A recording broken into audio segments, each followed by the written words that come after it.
Bed of the Dead. Yes, George A. Romero could probably write this in his sleep. We are talking about the 2016 movie Bed of the Dead. By the title, you'll be forgiven for thinking this is some kind of spoof film, kind of along the lines of Attack of the Killer Tomato, something like that. It isn't. It's taken deadly seriously, or that should be bedly seriously. And it's not a zombie film like you might expect. Let me explain the plot. So, we have four kind of 20-somethings, basically, and they are kind of celebrating one of their birthdays, and they've decided to go to this kind of, like, strange, I guess it's some kind of hotel. It's like a sex hotel, and people kind of do, you know, S&M things there, dominatrix stuff, all that kind of stuff. So they rent out this particular room, which has got this old antique bed in it. Now, we see in a prologue at the beginning of the movie that this bed is actually made from wood, where there was these kind of like satanic sacrifices kind of made on the tree, and thus it's a kind of cursed bed. And throughout the movie, we kind of see various kind of manifestations that all kind of link back to maybe some of these people's past and things like that, and it wants to eat their souls. So what do we think of Bed of the Dead? I've got to say, this is a well-made film with some fantastic and macabre special effects in it. So there are a couple of issues, and I'm going to get them out of the way first because it's frustrating, and I can't tell if it's an editing problem or a writing problem. And that is really the main issues is that there are some massive leaps in logic that simply don't make sense. Now, for example, there's no way that these people would know that it was specifically the bed that was causing the problems. There's just no way they would know that.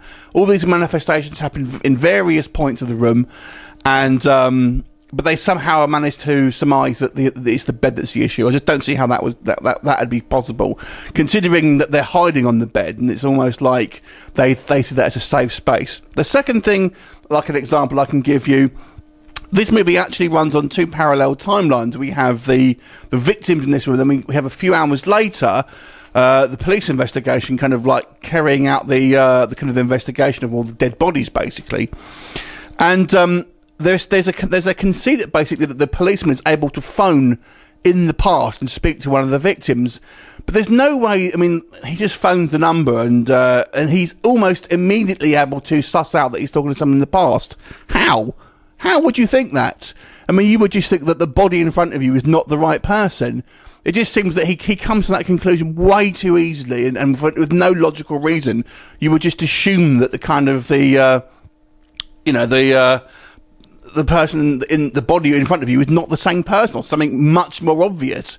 It just kind of bothered me then. That's what I mean. I don't know if there were scenes explaining this, or whether the writing is kind of just skip over that bit, or kind of need to explain it. And then they kind of they feel like these guys, they feel like they're trapped on the bed, and the things that happen to them, no sane person would stay on this bed. You would just leg it for the door. So there's some writing issues here, I feel, is the actual problem.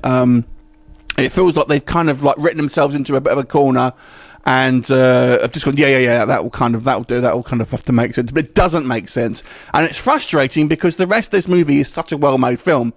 I thought the acting across the board was pretty good, and you know, you do get the kind of the sense of kind of growing anxiety and madness that these kind of people are facing, even though I feel like the writing is bad, and that's the distinction I think some people may mistake with bad acting is bad writing, but yeah, the acting I thought was pretty good, but the direction here was great, and there is some really like horrific moments, and it's coupled so well with some very well done kind of practical effects that kind of really kind of draw you in, and the opening premise is so intriguing. You think, wow, this is like a deadly serious kind of horror movie, despite this kind of maybe somewhat kind of campy title.